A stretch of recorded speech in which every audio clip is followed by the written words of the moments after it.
പരിശുദ്ധ പരമ ദിവികാരുണ്യത്തിന് എന്നേരവും ആരാധനയും സ്തുതിയും പുകഴ്ചയും ഉണ്ടായിരിക്കട്ടെ. കുർബാന അനുഭവ ധ്യാനത്തിന്റെ 21 ദിവസത്തിലേക്ക് നമുക്ക് പ്രാർത്ഥനാപൂർവം പ്രവേശിക്കാം. ഈ കഴിഞ്ഞ 4-5 ദിവസമായി നമ്മൾ ധ്യാനിച്ചിരുന്നത് ഒരുക്കമുള്ള ഹൃദയം ഉണ്ടെങ്കിൽ മാത്രമേ കുർബാന അനുഭവമായി മാറുകയുള്ളൂ എന്നാണ്. ഇന്നലെ ഞാൻ അവസാനം പറഞ്ഞു നിർത്തിയത് നമ്മൾ കുർബാനയിൽ പാടുന്ന പാട്ടാണ്, സ്നേഹമോടെന്നെ കൈക്കൊള്ളുവോർ എന്നിൽ നിത്യം ജീവിക്കും. നിങ്ങൾക്ക് ഒരാൾക്കെങ്കിലും ഈ പാട്ട് പാടിയപ്പോൾ ഉള്ളിലൊരു അനുഭവം തോന്നിയെങ്കിൽ അത് പരിശുദ്ധാത്മാവിന് എൻ്റെ ഇടപെടലാണ്, നന്ദി പറയാം. അത് ഇങ്ങനെ കൂടി പാടുന്നുണ്ട്, സ്നേഹമോടെന്നെ കൈക്കൊള്ളുവോർ എന്നിൽ നിത്യം ജീവിക്കും, നേടും അവൻ സ്വർഗം നിശ്ചയമായി. എത്ര മനോഹരമാണ്! സ്നേഹത്തോടെ ഈശോയെ സ്വീകരിച്ചാൽ സ്വർഗം ഉറപ്പാണ്. ഈശോയെ സ്നേഹത്തോടെ സ്വീകരിക്കണമെങ്കിൽ ഒരാളെ പോലും മാറ്റി നിർത്തരുതെന്നും ചുറ്റുമുള്ള എല്ലാവരെയും സ്നേഹിക്കണമെന്നുമാണ് ഞാൻ ഇന്നലെ പറഞ്ഞു നിർത്തിയത്. ഞാനൊരു ദൈവശാസ്ത്ര ചിന്തയാണ് പറഞ്ഞത്. പക്ഷേ അത് അല്പം കടുകട്ടിയായി പോയോ എന്ന് എനിക്കും സംശയം തോന്നി. സത്യത്തിൽ നമ്മുടെ ദൈവശാസ്ത്രം എന്ന് കേൾക്കുമ്പോൾ അറിയാതെ ഒരു തലവേദന വരുന്നത് കൊണ്ടാണ്. പ്രിയപ്പെട്ടവർ, ഞാനത് വളരെ ബ്രീഫായിട്ടൊന്നും കൂടി ഒന്ന് പറയുന്നു, ക്ഷമിക്കണം.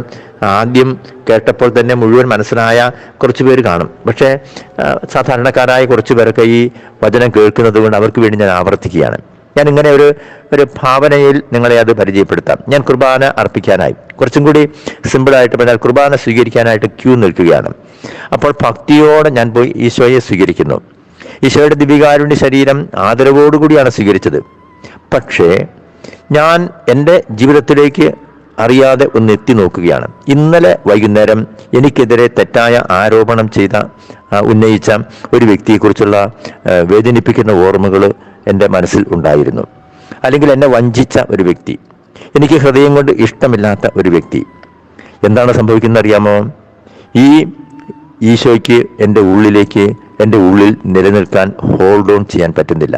അതിൻ്റെ കാരണം ഇതാണ്, ഉത്ഥാനം ചെയ്ത ഈശോ ഒരിക്കലും ഒറ്റയ്ക്ക് നിൽക്കുകയില്ല. പലസ്തീനായിൽ അന്ന് ലാസറിനെ ഉയർപ്പിച്ചും രോഗികളെ സുഖപ്പെടുത്തിയും ഒക്കെ സഞ്ചരിച്ച ഈശോയ്ക്ക് ഒറ്റയ്ക്ക് നിൽക്കാമായിരുന്നു. പക്ഷെ ഈ ഈശോയ്ക്ക്, ഉത്ഥാനം ചെയ്ത ഈശോ എന്താണ്, സഭയാകുന്ന ഗാത്രത്തിന്റെ അല്ലെങ്കിൽ ശരീരത്തിന്റെ, ഭൗതിക ശരീരത്തിന്റെ ശിരസാണ് നമ്മളെല്ലാം അവയവങ്ങളും.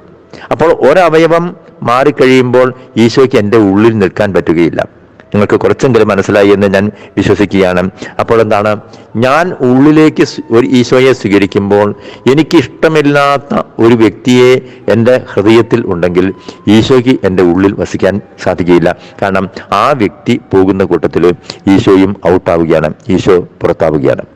പ്രിയപ്പെട്ടവരെ, ഒരിക്കൽ ഒരു കൗൺസിലിങ്ങിൻ്റെ സമയത്ത് എൻ്റെ ഒരു സുഹൃത്ത് എനിക്ക് നൽകിയ ഒരു മെസ്സേജ് ഇങ്ങനെയായിരുന്നു, സ്നേഹത്തിൽ സെലക്റ്റീവ് ആണോ എന്നോട് ചോദിച്ചു. ആദ്യം എനിക്ക് മനസ്സിലായില്ല. എന്ന് പറഞ്ഞാൽ കുറച്ചു പേര് അല്ലെങ്കിൽ അനേകരെ എനിക്ക് ഇഷ്ടമാണ്. ഞാൻ ആരെയും പൊതുവിൽ അങ്ങനെ വഞ്ചിക്കാറൊന്നുമില്ല.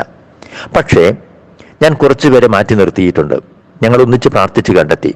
എനിക്ക് സഭാവിരുദ്ധ ഗ്രൂപ്പുകളോട് എന്തോ പണ്ട് മുതലേ വലിയ അലർജിയാണ്, ഈ പെന്തക്കോസ്ത ഗ്രൂപ്പുകളുടെ സമീപനമൊക്കെ. പിന്നെ ചില പ്രത്യേക രാഷ്ട്രീയ പാർട്ടികൾ, ഞാൻ കോളേജിലെ പ്രിൻസിപ്പൾ ആയിരുന്നത് കൊണ്ട് ഈ വഴക്കും ഗുണ്ടായുസവും ഒക്കെ എടുക്കുന്ന ചില രാഷ്ട്രീയ പാർട്ടികളോട് എനിക്കിഷ്ടമില്ല. സത്യത്തിൽ ഇത് എൻ്റെ ആത്മാവിൻ്റെ അഭിഷേകത്തിന് തടസ്സമാണ്. നമുക്ക് ഈ ഭൂമിയിൽ ആരെയും മാറ്റി നിർത്താൻ കഴിയില്ല. ഞാൻ നിങ്ങൾക്ക് ഈ കുർബാനയിലെ നമ്മുടെ അനുതാപ ശുശ്രൂഷയുടെ ഒരു കാറോസൂസ നിങ്ങളെ പരിചയപ്പെടുത്താം. ആ കാറോസൂസായിൽ 6 കാര്യങ്ങളാണ് നമ്മൾ പ്രാർത്ഥിക്കുന്നത്.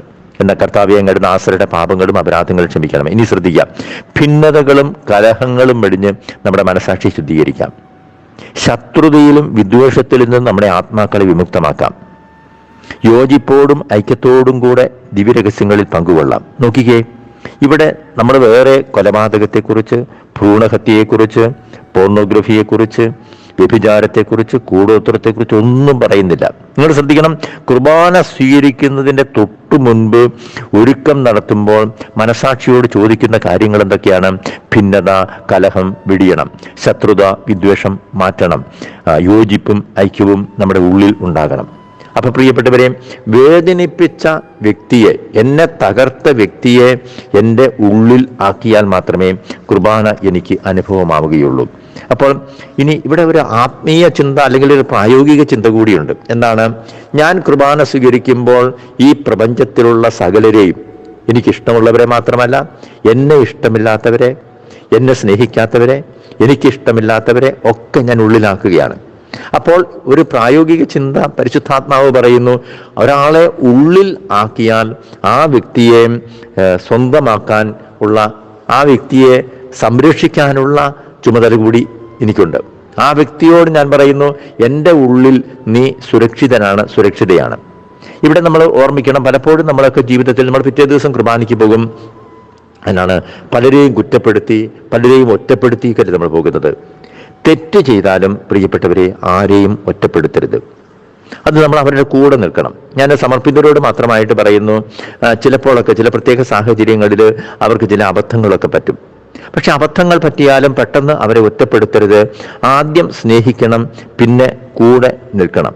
ഞാനൊരു ഡോക്യുമെന്ററി, ഏതോ ഒരു കൊച്ചു വീഡിയോ ഷോർട്ട് ഫിലിം കണ്ടതാണ്. ഒരു ഹെഡ് മിസ്ട്രസ് സിസ്റ്റർ, ഈ സിസ്റ്ററിന് PTA മീറ്റിംഗ് നടത്തിയപ്പോൾ എന്തോ ഒരു അബദ്ധം കാണിച്ചു. അപ്പോൾ ഒരു കള്ളുകുടിയൻ വന്ന് ആ സ്കൂളിൻ്റെ ജനാലയൊക്കെ അടിച്ച് തകർക്കുകയാണ്. സത്യത്തിൽ ഈ സിസ്റ്റർ ഒരു പ്രൂഡൻസ് ഇല്ലാതെ അല്ലെങ്കിൽ വിവേകമില്ലാതെ പെരുമാറിയത് കൊണ്ടാണ് കാര്യം സംഭവിച്ചത്.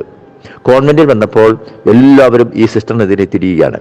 പക്ഷെ മദർ മാത്രം ഈ സിസ്റ്ററിന് ഒരു പിന്തുണ നൽകി. ഞാനിത് പറഞ്ഞത്, നമ്മളത് കുടുംബജീവിതത്തിലും ഒക്കെ ഉണ്ട്. മക്കൾക്ക് തെറ്റുപറ്റും, ജീവിത പങ്കാളിക്ക് തെറ്റുപറ്റും. നമ്മൾ ഒരിക്കലും ആരെയും ഒറ്റപ്പെടുത്തരുത്. ആദ്യം അവരെയൊക്കെ നമ്മൾ ഉൾക്കൊള്ളണം. കാരണം അവരെ നമ്മൾ കുർബാന സ്വീകരിച്ചപ്പോൾ ഈ സിസ്റ്റർ ആ ഹെഡ് മിസ്റ്റർ സിസ്റ്ററിനെ കൂടി ഹൃദയത്തിലേക്ക് സ്വീകരിച്ചതാണ്.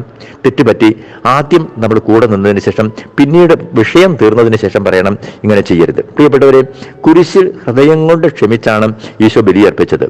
എന്താണ് പറഞ്ഞത്? പിതാവേ, ഇവർ ചെയ്യുന്നത് എന്തെന്നറിയുന്നില്ല, ഇവരോട് ക്ഷമിക്കണമേ. പ്രിയപ്പെട്ടവരെ, ഓർമ്മിക്കണം, ഈശോ പറഞ്ഞത് എന്താണെന്നറിയാമോ? ഇവർ തെറ്റ് ചെയ്തു എങ്കിലും ഞാൻ ക്ഷമിച്ചു എന്നല്ല ഈശോ പറഞ്ഞത്. ഇവർ തെറ്റ് ചെയ്തില്ല പിതാവേ, അതുകൊണ്ട് നീ ഇവരോട് ക്ഷമിക്കണം. ഇവർ എന്നെ ചമ്മട്ടിക്കൊണ്ട് അടിച്ചു, പക്ഷെ ഞാൻ ദൈവപുത്രനാണെന്ന് അവർക്ക് അറിയില്ലായിരുന്നു. ഈ ഒരു മനസ്സ് നമ്മൾ രൂപപ്പെടുത്തി കഴിഞ്ഞാൽ നമുക്ക് കുർബാന അനുഭവമായിട്ട് മാറും. ഈശോയിലൂടെ വെളിപ്പെടുത്തപ്പെട്ട ദൈവസ്നേഹത്തിൻ്റെ ആഘോഷമാണ് ഓരോ കുർബാനയും. എന്നെ സ്നേഹിക്കുന്നവരെ ഞാൻ സ്നേഹിക്കുന്നത് ഒരു പ്രതികരണമാണ്, റിയാക്ഷനാണ്. എനിക്കൊരാൾ 10 ലഡു കൊണ്ടുവന്ന് തന്നു. ലഡു എനിക്കിഷ്ടമാണ്. അപ്പം ഞാൻ ഈ ലഡു തിന്ന് അതിൻ്റെ ആ മധുരം തീരുന്നത് വരെ എനിക്കിഷ്ടമാണ്. അതോടുകൂടി എൻ്റെ ഇഷ്ടവും സ്നേഹവും കുറയുകയാണ്. ബോധപൂർവം എന്നെ വേദനിപ്പിച്ച വ്യക്തിയെ സ്നേഹിക്കുന്നതാണ് സത്യത്തിൽ ആക്ഷൻ. ആദ്യത്തെ റിയാക്ഷനാണ്. ലഡു കിട്ടിയതിന് പ്രതികരണമാണ്, പ്രതിപ്രവർത്തനമാണ്. പക്ഷേ യഥാർത്ഥ പ്രവർത്തനം, എന്നെ വേദനിപ്പിച്ച വ്യക്തിയെ, എന്നെ പല വിധത്തിൽ തകർത്ത ഒരാൾക്ക് ഒരു വിഷമം വരുമ്പോൾ ആ പഴയ കാര്യങ്ങളൊക്കെ മറന്ന് അയാളെ സ്നേഹിക്കാനായിട്ട് കഴിയുന്നുണ്ടോ? പ്രിയപ്പെട്ടവരെ, ഞാനത് എന്നെ കൂടി ഉൾപ്പെടുത്തിക്കൊണ്ടാണ് പറയുന്നത്. നമുക്ക് പലപ്പോഴും സ്നേഹം എന്ന് പറയുന്നത് ഒരു വികാരമാണ്, സ്വഭാവമല്ല. എന്ന് പറഞ്ഞാൽ എൻ്റെ മൂഡനുസരിച്ച്. പലപ്പോഴും ഞാൻ ഓർക്കാറുണ്ട്, പലരും തിങ്കളാഴ്ച എല്ലാവരും ഭയങ്കര ഹാപ്പിയാണ്, ചൊവ്വാഴ്ച ആകുമ്പോഴത്തേക്ക് മൂഡ് ഓഫ് ആകുന്നു. ഇത് സത്യത്തിൽ നമ്മൾ സ്വർഗസ്ഥനായ പിതാവേ എന്ന പ്രാർത്ഥന എന്നും ചെല്ലുന്നവരല്ലേ? ഞങ്ങളോട് തെറ്റ് ചെയ്യുന്നവരോട് ഞങ്ങൾ ക്ഷമിച്ചതുപോലെ. കുർബാന സ്വീകരണത്തിന് തൊട്ടു മുൻപ് ഒന്നുകൂടി അത് ഓർമ്മിപ്പിക്കുകയാണ്. ഈ സ്വർഗസ്ഥനായ പിതാവേ ചൊല്ലിക്കൊണ്ട് ആദ്യവും ചൊല്ലി. അപ്പോൾ നമ്മളപ്പോൾ ഓർമ്മിക്കണം, ഈശോ എന്താ ചെയ്തത്? ഈശോ ആദ്യം കുർബാന കൊടുത്തത് യൂദാസിനാണ്. തന്നെ ഒറ്റിക്കൊടുക്കുമെന്ന് അറിഞ്ഞുകൊണ്ട് യൂദാസിന് കൊടുക്കുന്നു, പിന്നീട് പത്രോസിന് കൊടുക്കുന്നു.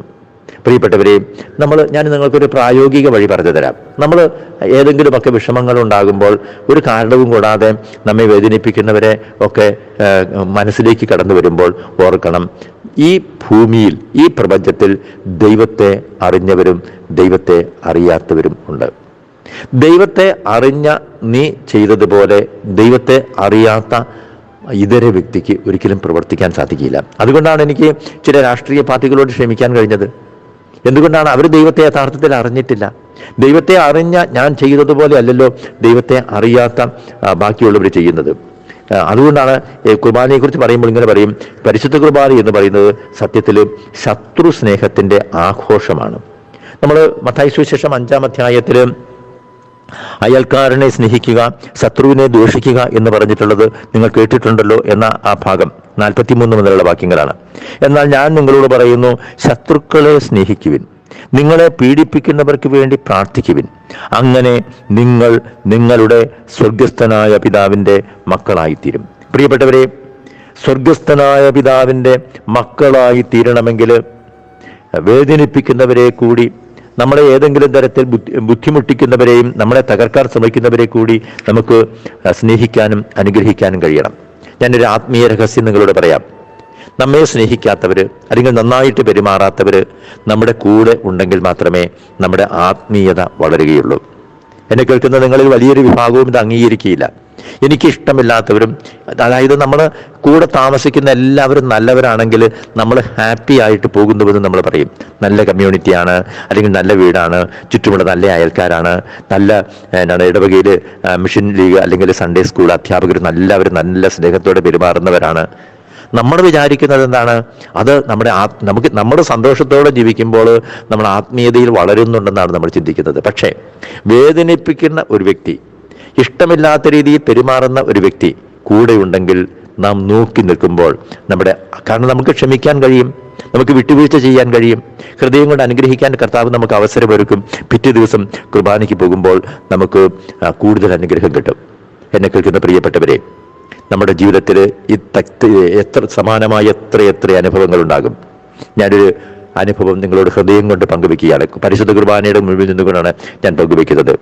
പ്രതികാരം ചെയ്യാൻ അവസരം കിട്ടിയിട്ടും, പ്രതികാരം ചെയ്യാൻ അല്ലെങ്കിൽ ഒരു വ്യക്തിയെ തേജോവധം ചെയ്യുവാൻ, ആ വ്യക്തിയെക്കുറിച്ച് ആ വ്യക്തിയുടെ ഗ്ലാമർ നഷ്ടപ്പെട്ടു പോകത്തക്ക രീതിയിൽ പെരുമാറുവാനുള്ള അവസരം, ഗോൾഡൻ ചാൻസ്, സുവർണാവസരം കിട്ടാത്ത ഒരു ദിനം എൻ്റെ പ്രതികാരം ചെയ്യാനുള്ള അവസരം കിട്ടി. പക്ഷേ അങ്ങനെ ഒരു ദിനം എൻ്റെ മുൻപിലുണ്ടായി. ഞാൻ ഒരു രാത്രി ഒത്തിരി ബുദ്ധിമുട്ടി അതിനെ അതിജീവിച്ചു. എന്ന് പറഞ്ഞാൽ, ഒരു വ്യക്തിയെ തേജോവധം ചെയ്യാൻ, ആ വ്യക്തിയോട് പ്രതികാരം ചെയ്യാൻ, ആ വ്യക്തിയുടെ സ്വഭാവത്തിൽ അല്ലെങ്കിൽ ആ വ്യക്തിയുടെ നേട്ടത്തിൽ ഒക്കെ ഏതെങ്കിലും തരത്തിൽ അപകീർത്തി ഉണ്ടാക്കാനുള്ള ഒരു അവസരം എൻ്റെ ഉള്ളിൽ എനിക്ക് കിട്ടി. ഞാൻ അന്ന് സംയമനം പാലിച്ചു.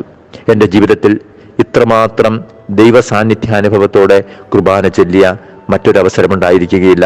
പിറ്റേ ദിവസം രാവിലെ കുർബാന ചൊല്ലിയപ്പോൾ എൻ്റെ ചുറ്റും ദൈവസ്നേഹത്തിൻ്റെ വലിയ അനുഭവം എനിക്കുണ്ടായി. ഒരു നിമിഷം പോലും, കുർബാനയിൽ ഒരു പ്രാർത്ഥന പോലും എനിക്ക് നഷ്ടപ്പെട്ടില്ല. അപ്പോഴാണ് എനിക്ക് ഈ ഒരു ആത്മീയ സത്യം തിരിച്ചറിഞ്ഞത്. പ്രതികാരം ചെയ്യാൻ അവസരം കിട്ടുമ്പോഴും നമുക്ക് സംയമനം പാലിക്കാൻ കഴിഞ്ഞാൽ, ക്ഷമിക്കാൻ കഴിഞ്ഞാൽ, ദൈവം നമ്മെ ഒത്തിരിയേറെ അനുഗ്രഹിക്കും. കർത്താവേ, ഈ വചനം കേട്ടുകൊണ്ടിരിക്കുന്ന എല്ലാ മക്കളെയും ക്ഷമിച്ച് സ്നേഹമോടെ എന്നെ കൈക്കൊള്ളുവോർ എന്നിൽ നിത്യം ജീവിക്കും എന്ന ആ ഗാനത്തിന്റെ മുഴുവൻ അഭിഷേകവും ഇവരിൽ നിറയട്ടെ. ഈശോയുടെ പരിശുദ്ധ രക്തം കൊണ്ട് എല്ലാ മക്കളെയും മുദ്ര ചെയ്യുന്നു. കർത്താവെ, ഇവരെ അനുഗ്രഹിച്ച് ആശീർവദിക്കണമേ. നമ്മുടെ കർത്താവ് ഈശോ മിശിഹായുടെ കൃപയും പിതാവായ ദൈവത്തിന്റെ സ്നേഹവും പരിശുദ്ധാത്മാവിന്റെ സഹവാസവും പരിശുദ്ധ അമ്മയുടെ വലിയ സ്നേഹവും യേശു പിതാവിന്റെ പ്രത്യേക സംരക്ഷണവും നമ്മെല്ലാവരോടും കൂടെ ഉണ്ടായിരിക്കട്ടെ, ഇപ്പോഴും എപ്പോഴും.